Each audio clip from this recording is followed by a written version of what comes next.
Welcome to Choice Classic Radio, where we bring to you the greatest old-time radio shows. Like us on Facebook, subscribe to us on YouTube, and thank you for donating at choiceclassicradio.com.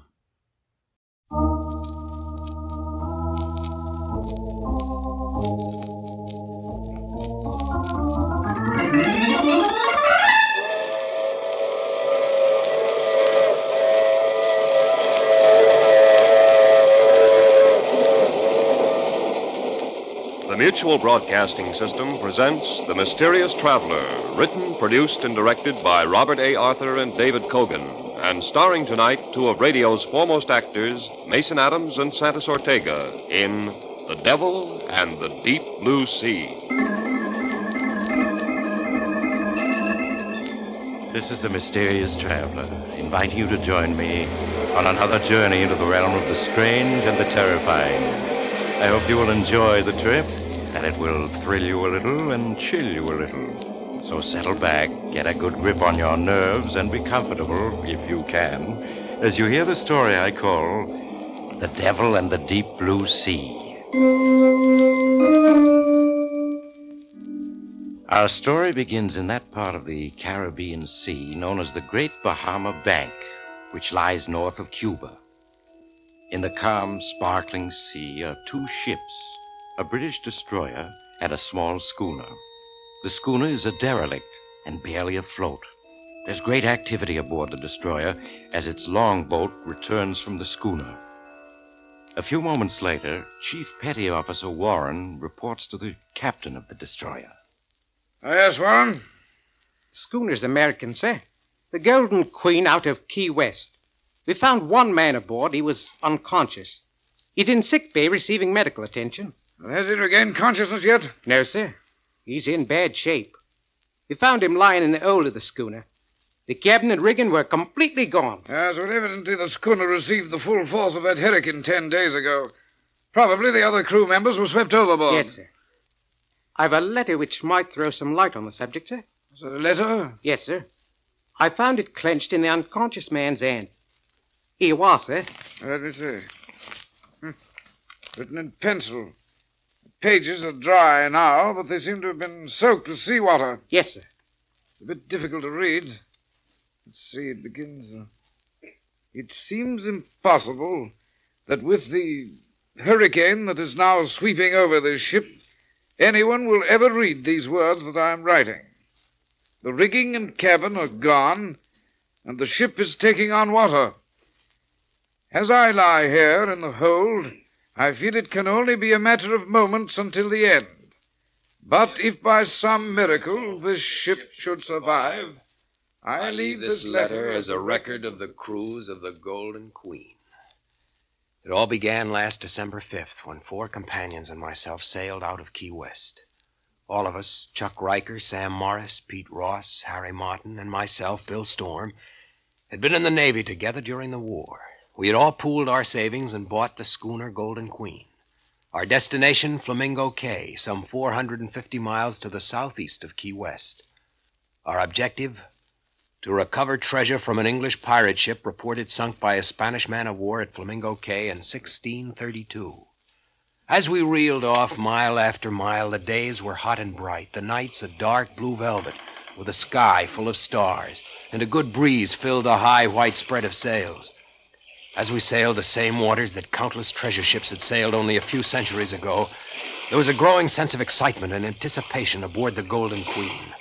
At dawn on the 6th day of our trip, our lookout sighted Flamingo Cay. Hey, there she is. 3 points to starboard. Bill, that is Flamingo Cay, isn't it? That's it, all right. Steady as she goes. Steady as she goes. Now, here, hold one end of this chart down. Sure, Bill. Now, here's Flamingo Cay, and here's Pirates Lagoon. Pirates Lagoon. Yeah. According to the log of the Spanish man-of-war, that's where the English pirate ship headed in, trying to escape the Spanish. Uh-huh. The pirate captain sailed across the entrance to the lagoon, and a hidden reef ripped the ship's bottom wide open. Sank with all hands in less than a minute. And with all its stolen treasure still aboard. Yep. If that 300-year-old log of the Spanish man-of-war is right, the pirate ship is on the bottom of that lagoon directly ahead. That lagoon is sort of big, isn't it? Yeah, it isn't going to be easy to locate the wreck. Steady as she goes! A few minutes later, the Golden Queen drove through the small opening in the jagged ring of reefs and slid into the calm, smooth water of the lagoon. The anchor chain clanked as the big hook splashed into the water and found bottom. We had arrived at our destination. That afternoon, we lowered a small boat and began the tedious job of rowing back and forth across the lagoon, peering down into the crystal-clear water, looking for some indication of the wrecked pirate craft. Our eyes began to ache from the reflected sunlight as we scanned the bottom of the lagoon hour after hour. As one day of searching followed another, our spirits fell. It was on the 6th day that our luck changed. Hey, stop rowing. Bill, look. What? I don't see a thing. Now, keep looking at the bottom where I'm pointing. Well, it just looks like a large mass of coral covered with marine growth. Yeah, that's all it is. Yeah, but the marine growth. Can't you see the muzzle of a cannon sticking through? Hey, you may be right. It does look like the muzzle of a cannon. Do you think that marine-covered mass could be the... Sure, it's the pirate wreck. Sam, I think you found it. Chuck, drop a boy to mark the spot. Right, Bill. Now let's get back to the Golden Queen and get the diving equipment ready. This may be it. An hour later, I was in the diving suit. Sam gave the helmet the 8th turn that fastened and locked it. The faceplate was slammed shut, and I could feel the air coming through my lines from the pump. I stepped onto the diving platform, and a moment later was descending into the clear, warm water. Fish of all colors darted about me as I was slowly lowered. My weighted boots struck bottom at 130 feet. Following the beam of light over my helmet, I peered into the wall of water around me. Suddenly, my heart began pounding with excitement. For less than 200 feet away was the large marine-covered mass of coral. I began to cautiously make my way toward it, keeping a careful eye out for sharks and morays which abounded in these waters. As I made my way closer, I could clearly see that the marine growth covered an old hulk. The ship lay on its side with a huge, gaping hole in the broken hull. Scattered on the floor of the lagoon were ancient barnacle-encrusted cannon, guns, and timbers.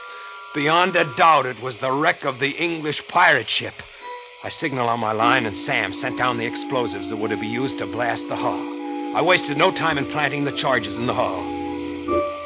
It was just as I had finished that I heard his voice. So you've come for Captain Murdoch's treasure, eh? I whirled about, clumsily, instinctively. But I was alone. Then I heard it again. They've all come for my treasure. Cutthroats and cut purses, gulls and connies. And they've all left their skins. Again, I whirled about, seeking for that voice, but there was nothing at all. I could feel a scream welling up within me.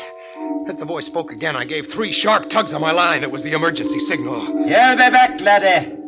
But remember, it's Captain Murdoch you've got to deal with. Captain Murdoch!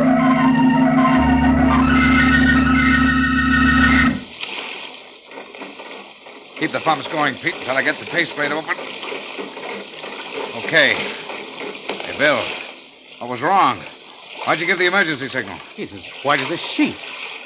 Bill, what happened? Was it an octopus? An octopus?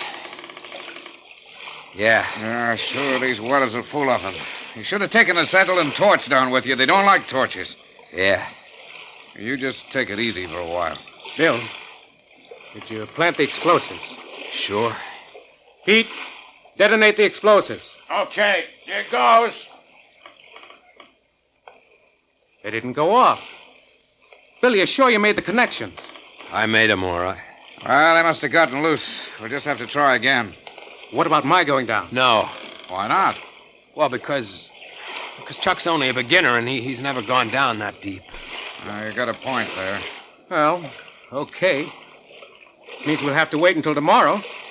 Yeah. Bill will go down as soon as it's daylight and plant some more explosives. Right, Bill? Right. Well, that night I lay awake in my bunk, going over and over in my mind the dive I had made and the strange voice I had heard. I kept telling myself that it had been an hallucination. That must be it. Being in pirate waters, the excitement of the search, going down to 130 feet, all had combined to create this hallucination. It was the only possible answer. What other answer could there be? Morning came and I donned the diving suit. Sam handed me an acetylene torch. And a few minutes later, I was descending into the calm, green water. I touched bottom only a few feet from the wreck and signaled Sam to send down the explosives. As I waited, I found myself constantly turning in a circle, peering through my faceplate at the well of water which pressed in on me. The explosives were lowered to me, and I planted them in the hull. As I finished, I heard that voice once again. I have come back, have you?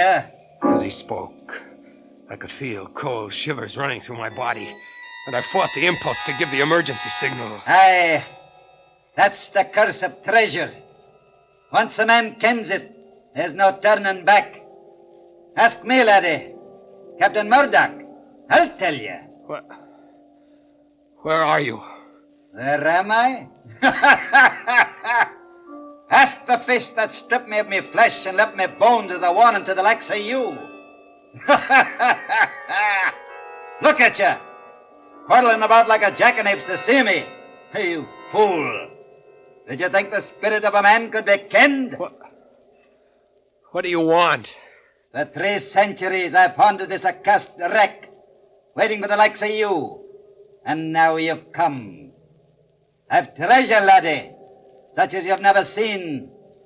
Rubies and diamonds, pearls and sapphires, silver and gold. The wealth I tore from a dozen Spanish galleons. I'll share it with you, if you agree to my terms. Terms? Aye, laddie, terms. First, I'll share with you and only you. For the others, a dagger or the plank. A dagger? Or the plank? Aye.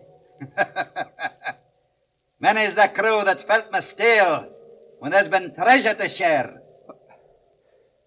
You mean murder Sam, Chuck, and the others? Aye.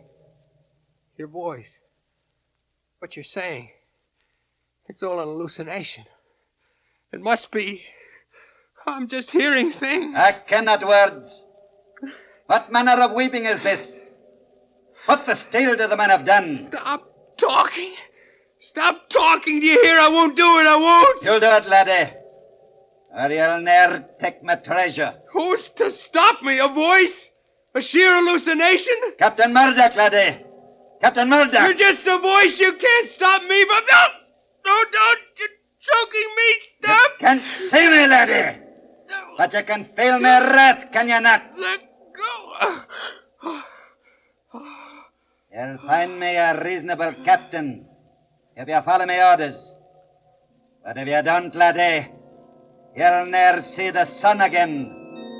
Now these are my terms, and pay heed to my words.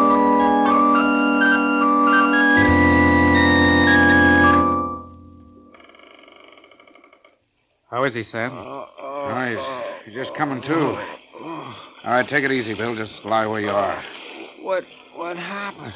Well, I signaled you while you were on the bottom, but you didn't answer, so we hauled you up, but fast. We didn't even stop for decompression stages. What made you pass out? I don't know. Maybe your airline got snarled on the wreck. Maybe. Did you plant the explosives? Yeah. All right. Pete, detonate it. Okay, hang on to something. That did it. Look at all those pieces of wood and dead fish coming up to the surface. Yeah. That explosion must have ripped the wreck wide open. Ought to be soft pickings from here on in. What do you say, Bill? Yeah. Soft pickings. All right, come on, boys. Let's get the diving equipment in A1 shape. Tomorrow's the big day. All that night I lay awake in my bunk, staring into the darkness, trying not to think of that voice. But there was no escaping it. I could hear his every word over and over, relentlessly pounding into my brain, till I could no longer think for myself. As I donned the diving suit shortly after dawn, I could see Sam and the others eyeing me curiously as they helped me on with my equipment. 15 minutes later, I was on the bottom, making my way towards the wreck. The stern portion of the hulk had been blown into hundreds of fragments, and the floor of the lagoon was littered with old firearms, metal armor, broken gun flints and cannonballs. As I picked my way through the debris, he spoke. Come for the treasure, eh, laddie? Now that you and me are partners, you're welcome to it. And what a treasure it is. Where is it? You'll find 4 chests buried under that wreckage to your starboard. There? Aye. It took 12 ships and 1,000 lives to make up that treasure. Wait till you set eye on the precious stones I plucked from the San Cristo Domingo. Worth a king's ransom. These chests are filled with treasure? Aye. And well you might gape. Lash that rope around them, laddie. 'Tis heavy they are. They must each weigh at least 500 pounds. Aye. Lash them snugly. 'Tis our fortune you have there, laddie. 'Twill buy the world for us.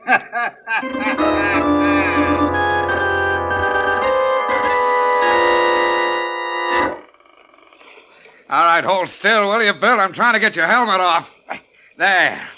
Look at it, boy. 4 chests, Bill, filled to the brim with jewels and gold. Just look at it.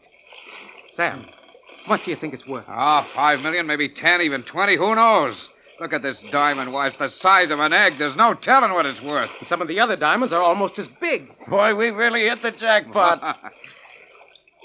Why, Bill, what's wrong? You haven't said a thing. I guess I'm tired. Help me out of this suit. Why, sure. Give me a hand, boys. This is the guy who did it for us. He sure did. I don't mind helping you, but this is hardly the kind of work for millionaires. Now you're talking, Pete. And, boy, just as soon as we get Bill out of this diving suit, we'll weigh anchor for Key West. Swell, I gotta... No. What do you mean, no? Let's stick around so that I can make another dive tomorrow. I may have overlooked a couple of chests. Well, that's hardly likely. Oh, you've done enough diving, Bill. I don't mind telling you that you've had us all worried these past couple of days. Yeah. You've been acting kind of strange. Nothing wrong with him that $1 million won't cure. The sun's already setting. We'll leave tomorrow. Okay. I guess another night here can't make much difference. We'll weigh anchor at dawn. Now let's get these 4 chests below. That night I lay in my bunk, waiting, watching. As first Sam, then Pete, then Harry fell asleep. I slipped quietly out of my bunk, crossed the cabin, and stepped out on deck. A full moon shone down on the Golden Queen, and I could see Chuck, who was on watch, standing near the wheel, smoking. As I approached, he turned and saw me. Hello, Bill. Couldn't sleep, huh? No, What about the others? they're sleeping. Don't see how they can do it. I'm so excited I couldn't. All I can think of is the treasure and what I'm going to do with my share. Yeah. Hey, what's the matter with you? Don't sound very enthused. I guess I'm just tired. Those dives you made must have taken a lot out of you. Yeah. They did. Is that a ship out there? Where?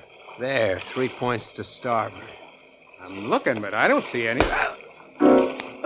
I caught him as he dropped, and I carefully eased his body over the rail and let go. He hit the water with only a small splash and was gone. When dawn came, the others had followed. I was alone on the Golden Queen. Alone? No, that isn't quite correct. He was aboard. I couldn't see him, but he was with me all right. With his assistance, I weighed anchor. A half hour later, using the auxiliary engine, the Golden Queen slipped through the opening in the lagoon and out to sea. For a day and a night, I stood at the wheel, and when I was exhausted, he took over. It was on the 4th day that the hurricane caught me. Within the first hour, it swept the rigging and cabin overboard and left me helpless. Mountainous waves, one after another, are breaking over the Golden Queen. And only a miracle can save me. If I go down, as surely I must, at least he'll go with me. I realize now, too late, that... The letter ends at this point. What do you make of it, sir? Make of it? Well, it's obviously the letter of an insane mind. Bill Storm, the unconscious man that you found aboard the derelict, became demented when his 4 companions were swept overboard during the hurricane. And, as a result, wrote this fantastic letter.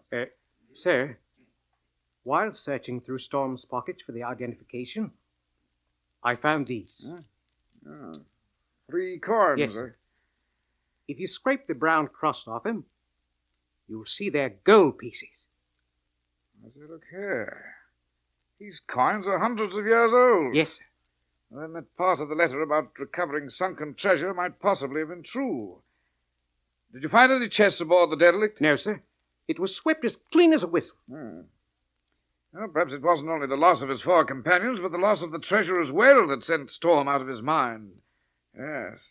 Sir, do you think there might have been anything to do with this Captain Murdoch he mentions in the letter? Certainly not. Don't be ridiculous. I'm amazed at you, Warren.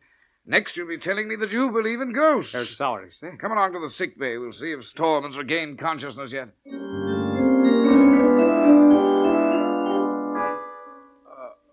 This fellow Storm, he seems to be regaining consciousness, sir. He's opening his eyes. Can't make out where he is. All right now, Storm. Just lie quietly. Don't try to speak. You're quite safe now. You're aboard a British destroyer. The doctor says you're going to be all right. He's trying to say something, sir. No, don't try to speak, Storm. Just lie quietly and take treasure. What was that? He was asking you, sir, about the treasure. Oh, yes, the treasure. Well, I'll get to that, Storm, in just a moment. But the main thing to remember is that it's a miracle that you survived. You know, I read that fantastic letter you wrote, and I can only attribute it to the shock and grief of losing your shipmates in the hurricane. Never read such utter claptrap. Pirate ghosts, indeed. As for the treasure, I'm sorry to say that the hurricane swept your schooner clean. All that Chief Warren found were these 3 gold coins. The rest, I'm afraid, is gone. Gone? Yes, my good man, swept overboard. Swept overboard? Why, You sniveling, perfumed, white-bellied girl. Do you think the likes of you can keep my treasure from me? Ask the others that tried it. Black Irish, Billy Bones, the Frenchman, Captain Bull. They felt my steel and left their bones to bleach in the sun. Bring me my chest, or I'll rip your tongue out and hang you to the highest yardarm. As sure as my name is Captain Murdoch. My good man, go with me. You're out of your mind. Warren, help! Steal Captain Murdoch's treasure, would you? Let's see out of the world, laddie boy. As I did the other. Help! You'll never keep Murdoch's treasure. No, you struggling laddie. You're done for.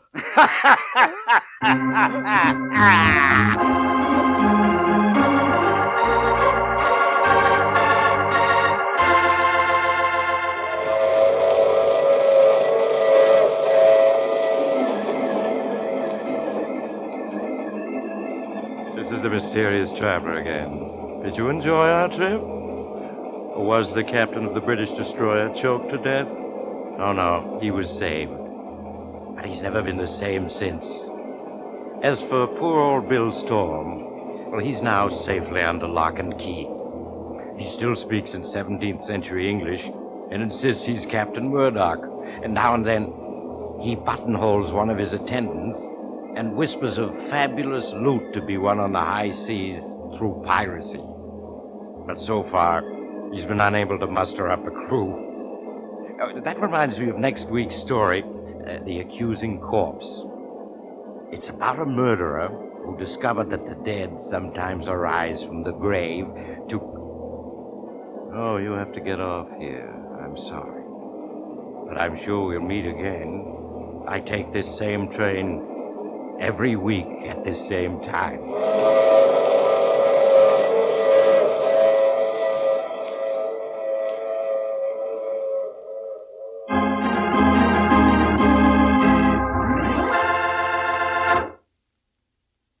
You have just heard The Mysterious Traveler, a series of dramas of the strange and terrifying. The role of the Mysterious Traveler is played by Maurice Tarplin.